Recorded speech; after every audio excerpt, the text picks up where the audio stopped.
Doki Doki Literature Club somehow subverted my every expectation. And in this 24-hour charity video project, we're going to be going to some pretty heavy game design and mental health topics, so you've been warned. So spoiler warning from this point onwards, guys, and welcome to Doki Doki Literature Club Plus in one sitting. Our story follows you, the player, on the store page, where all of our journeys begin, but we rarely think about. And for Doki Doki Literature Club, the web of expectations is already being spun. And genre in general is just a bit bullshit, but a way to communicate the narrative and gameplay intent of the developers. So when you see the psychological horror tag on this visual novel JPEG waifu game, it's setting up some really strong new expectations.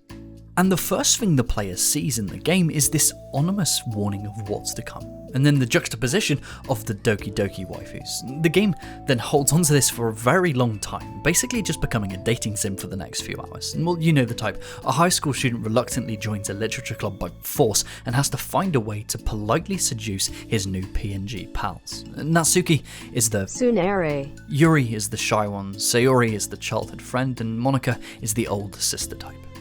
Everything progresses as you would expect it to. You know, small romances blossom, fights break out over who gets to spend time with the new boy toy, but small hints are slowly sprinkled in to remind you of what you're actually playing. But Doki Doki Literature Club spends a long time on this, nearly half of your entire playtime. But after these ominous warnings, it needs to take some time to let the player settle into its passive gameplay and surface level story.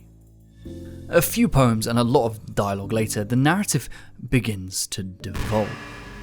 Characters start to behave strangely, manipulating and influencing one another with malicious intent. The very foundations of the world begin to crumble as images are lost and replaced with terrifying amalgamations. Characters slowly begin to show an awareness about the game and genre they're in, as they start to break down the foundations of the game itself, ignoring the game's UI entirely, diegetically talking about it in other game systems as they are slowly corrupted, going as far as to delete opposing love interests outright from the game to get closer to the player, trapping them in an endless cycle, alone but together forever. Forcing the player to exit and go into the game files themselves to stop this madness, and taking the player out of the game experience into their computer's systems without ever breaking the game's narrative or immersion. And player immersion is usually this thin veil the developer is trying to constantly stop from breaking, by keeping them grounded within a believable fantasy world. But Doki Doki Literature Club abandons this and instead pulls the world outside the game into its narrative. Taking the narrative themes of the game explores and expanding the play space beyond the game itself, hopefully leading the player to exploring these themes of choice, obsession, and mental health outside in the real world. But that's not always for the better. The sensationalism of Doki Doki is its selling point, quite literally. It's what keeps people discussing and recommending it, but the way it uses mental health as a crutch for shock value is a bit of a bad touch. To begin with, the exploration of Sayori's character and her struggles with depression is beautifully written. In the 24-hour recording stream of this video, discussions would break out of how accurate it was to people's experiences and how it touched them on a personal level. But after the conclusion of her storyline, the game's representation of mental health declines into over-the-top shock territory. Once Monika takes control, she admits that the escalation of mental health activity was done in an effort to make the other characters less desirable to the player, doing a huge disservice to what could have been positive representations and explorations of mental health issues. But instead, it just devolves into using them for shock value and depictions of craziness.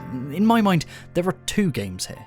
One is a visual novel exploring complex mental health issues, and the other is a meta-narrative game about control and what it means to be a lonely NPC. But what do you think? Does the inclusion of mental health issues muddy the themes of the game or enhance it? Well, let me know down below. I would love to discuss this with you. This video was made during my first 24-hour stream to raise money for the Able Gamers charity, which make custom controllers for people with disabilities. We raised around $1,700, and I want to sincerely thank everyone who donated during the stream and everyone who participated as well. This video dealt with some pretty heavy topics, as well as the game itself, so I'll put some links on screen and in the description if you or anyone you know needs some help. You're worth it. Thank you so much for watching, guys. I'm going to fucking bed. Here's me in a dress. Okay, let's go.